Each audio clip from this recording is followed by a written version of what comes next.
I will be showing you today how to can green beans out of a garden, or you can go buy them out of a store and can them however you want.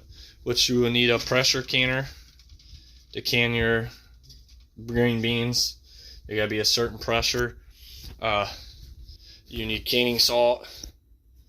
So I will be showing you the steps of how to do that. Alright. We've got good enough lighting here, yeah.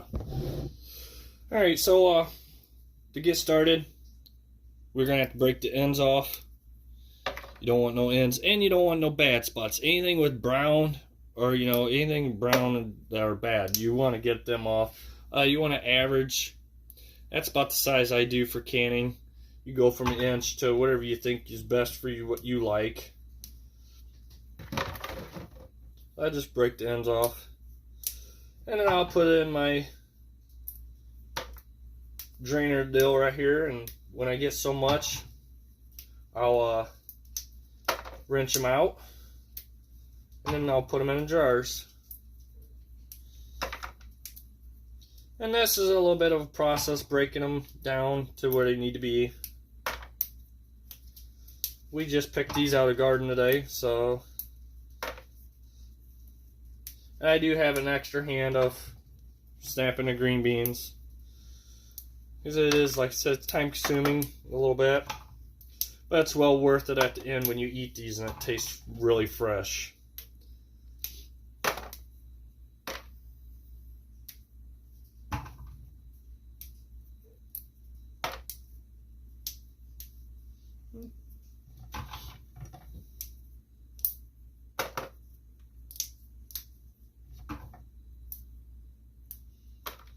And what that is, I just take my ends and throw them in something, and your bad spots into something. Just go throw them in the garbage, or if you have a garden, throw them out in your garden.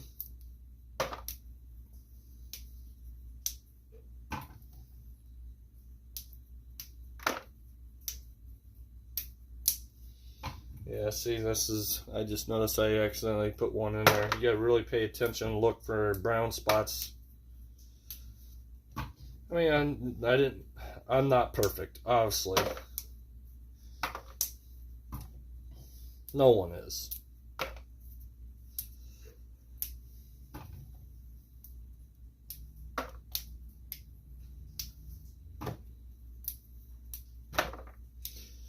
And I kind of, I kind of like doing this.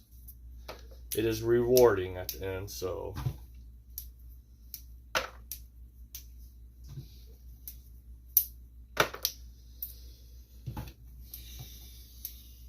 Alright, I'm going to go ahead and snap a lot of these, and I will show you after that. I'll put them in the jars. Alright, I filled up my drainer so far. I'm going to use cold water, and I'm going to shake these around. Make sure you get all the dirt. So anything that shouldn't be on the beans, washed off. Look through while you're doing it. Make sure you don't have no bad spots left in there.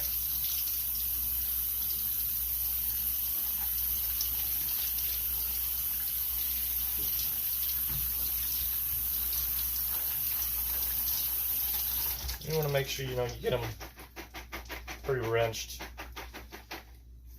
And the way I shake them like that, because usually you could turn them, and if you got any bad ones, you usually catch, if you have any. See, I actually put an end in it. So, all right, those are ready to go in a jar. Alright, and I'm doing quart jars. You can do whatever you want. Make sure they're washed and clean. They're not dirty. Make sure there's no cracks. Because if there is, that's a no-no. As you see, this one right there, that won't seal. So I got to throw that one away. It's no good. So you don't want nothing like that. There's a crack here. So now I gotta get a different jar, which I have some set here.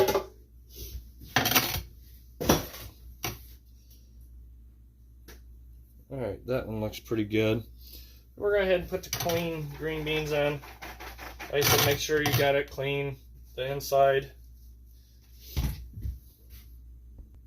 I have this little funnel deal that works really nice for putting green beans in them quart jars.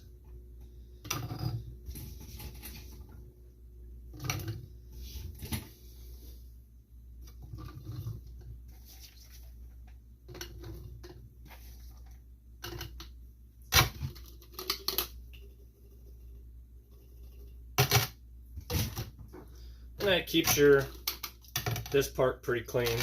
You want to make sure that always stays clean because that's a main important part for sealing. Alright, as you see, where it needs to be is about right there. Alright, I have all these filled up. You will need a teaspoon. Can't get it really in there.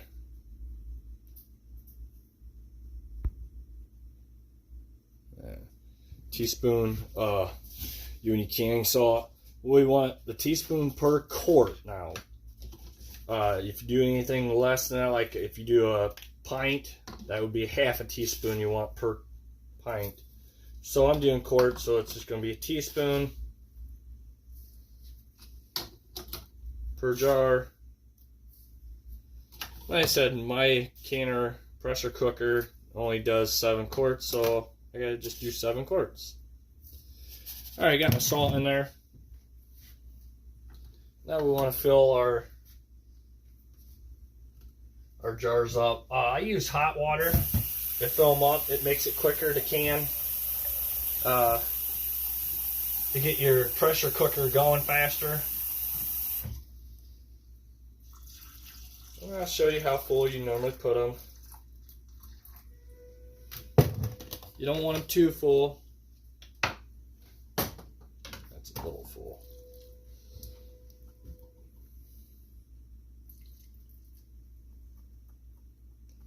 You want it about like that. Maybe just a hair more water, but average, you see there's a line right on this jar. It's right there. That's where you want your water to be at. You want it higher than that, makes a mess. Alright, got that. And that's what I'm going to do with the rest of these. Is just fill them up. Like I said, I use hot water. It makes it a little quicker to get things rolling. They're not here forever.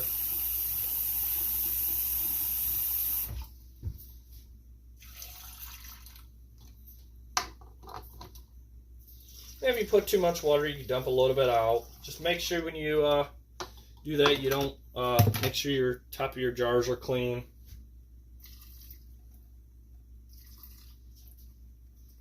My beans are a little on the high side. I got too many beans in it, but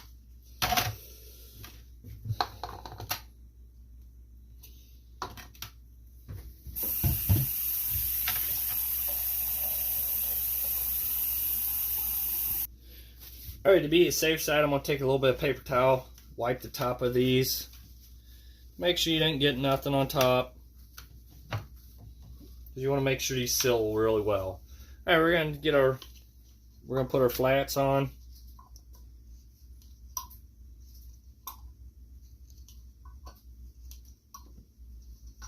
And then we're going to put our rings on. And they don't have to be extremely tight. Just enough.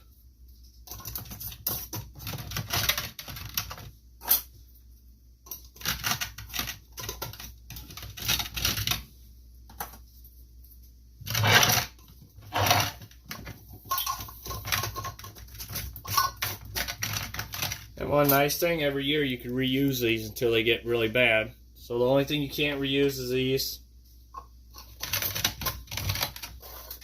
Make sure you get them on there straight.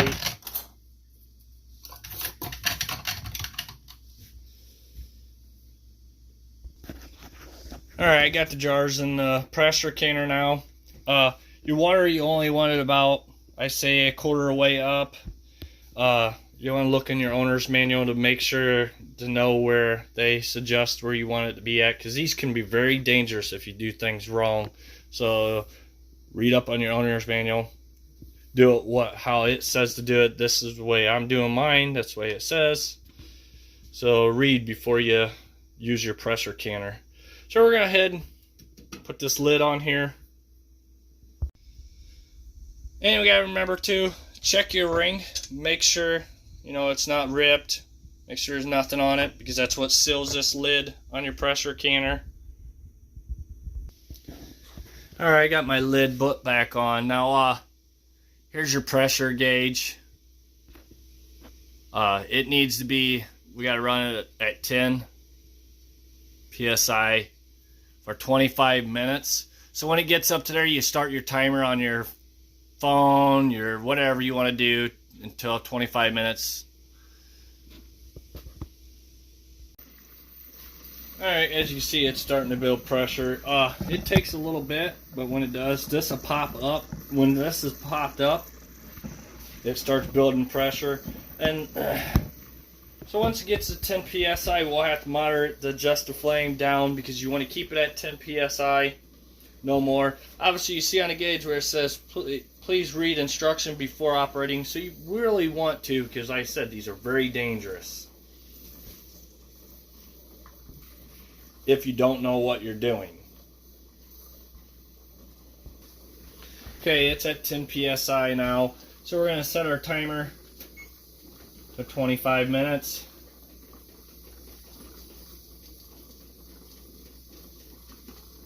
Push start. And then you want to monitor this too.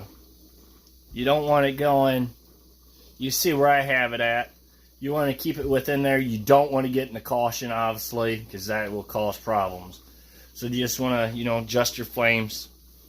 Keep monitoring it. Your best bet. Like I said, if you're not too familiar with it, you better really read your instructions to know what you're doing. So I've been doing this for a little bit now. So as you see, it takes a little bit to just gotta adjust your flame. Just keep it monitored, you know. You'll get the hang of it eventually of where it needs to be your flame to keep it at 10 PSI for 25 minutes. Alright, so it's done. My timer's going off. So we're going to go ahead and shut the flame off.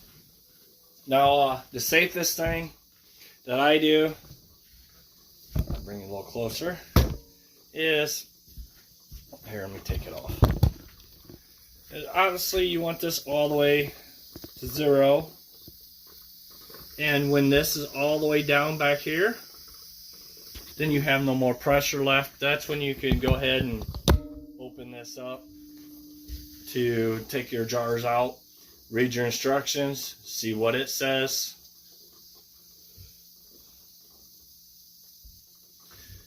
As you see, it's starting to drop now, obviously because I turned the flame off. So turn your flame off.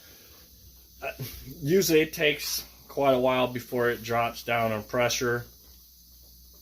So I do not open this lid until there's that tab in the back I showed. That's got to be all the way down, and this got to show 0. Best thing is, if your kiddo's cold, you know you're good. But read your instructions. Another thing helps too is move your kiddo to the other side of your stove, so you get it on a cooler side instead of the hot side that you've been cooking on. It helps cools it down a little bit faster. Alright, mine's cooled, or the pressure's down. There's no more pressure there, so I'm going to go ahead and take the lid off.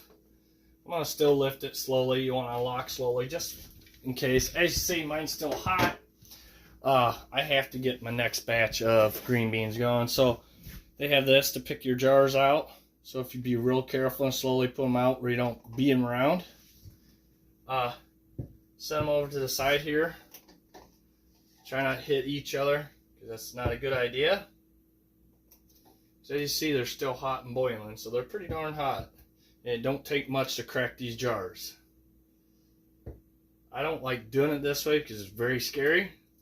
I've had one explode on me, but I have no choice because I have beans waiting for me, the next batch to go in. So what I'm going to do is, I got them over here.